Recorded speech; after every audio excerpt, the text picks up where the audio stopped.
Well, it's the first week of June. The weather's getting warmer. That means summer's coming. Whoopee-doo. Obviously, in the summer, we've got a new calendar for sporting events. We've got the footy coming up soon, haven't we? World Cup footy coming up soon. And, of course, we've got Wimbledon. But the real big news, I suppose, on the sporting front has been we actually won a test match the other day. We actually won a test match. So pleased about that. I think it's time for another one of my In Practice blogs.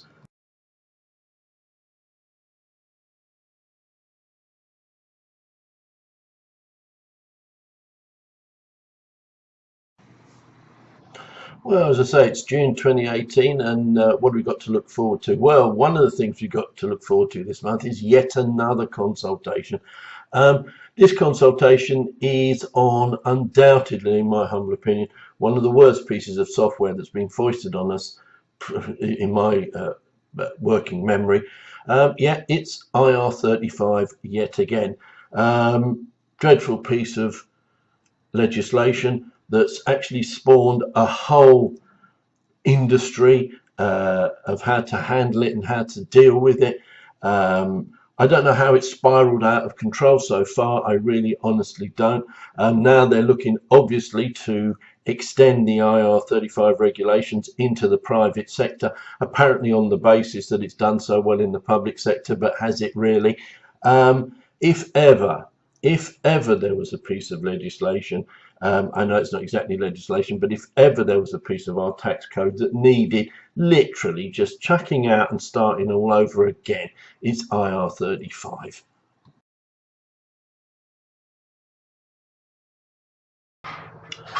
Yeah, say first week of June 2018, and it's not gone by me, and in fact it's probably not gone by a lot of you, but April 19 we got our MTD for VAT, not to be confused with MTD for income tax and corporation tax. No, MTD for VAT, and we're all supposed to be filing our VAT returns, obviously only those VAT registered and above the turnover, but we're all filing those VAT returns from April, which basically means that we've actually only got 3 to go before we're supposedly going live, aren't we? So, you know, I'm sitting here, June 18, thinking, where's that linking software? I said linking, not linking. Where's that linking software that we're all waiting for? Well, those, you know, because all those people using spreadsheets to keep their basic accounting records need the linking software. And of course, all the businesses that have to do calculations off their main software, you know, for things like second-hand car dealers,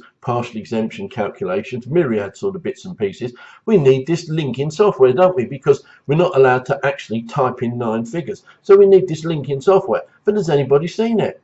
No. I actually was at the BASDA AGM last month, and HMRC were there, and I asked them, has anybody seen the linking software?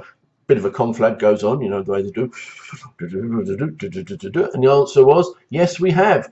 And you know what? They've seen 2. They've seen 2 linking softwares. I said, well, obviously, the whole thing's safe in their hands, isn't it? I mean, you know, it does beg a belief that here we are in June. We've got no time whatsoever before we're looking at April 19. And one thing that is absolutely crucial to the success of MTD for VAT is this linking software, and nobody's seen it. We don't know what it's going to cost.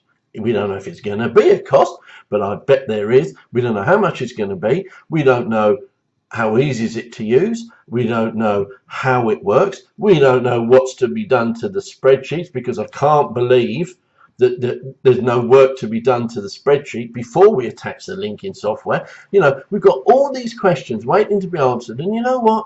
We haven't had any answers. But don't worry. Don't worry. We've got a year's soft landing period. And we all know how long we got when it was RTI, didn't we? We ended up with 4. And I'd hazard a raging guess and say our year's soft landing period for MTD for VAT will probably go on considerably longer.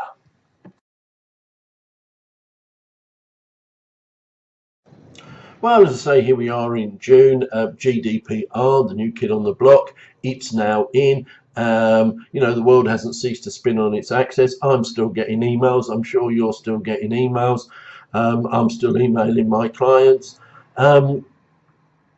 We're obviously going to get a lot more content coming out about GDPR, which is to be welcomed, because I think we're going to start getting some really good content coming. Let's be 100% honest, an awful lot of what we've seen in the run-up to the D-Day for GDPR has been scaremongering and of very little value, mainly from people who are trying to say, if you don't buy my software product, you're going to get fined gazillions of pounds. Of course, we're now well past D-Day, and you know what?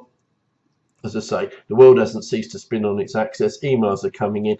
One thing that all of you will have noticed, I'm sure you've picked up on this, but a few weeks ago, all we kept seeing was boo hoo hoo hoo hoo, you know, all those horrible stupid emojis, boo, boo, boo, boo, hoo, you know, with big tears dropping down. If you don't give me consent, I'll never ever email you again, from people you've never ever heard of in your life. Yeah, you know, boo hoo hoo, I'll never talk to you. We saw so many of those emails on, oh, you've got to give me consent, got to give me consent. And then what happened?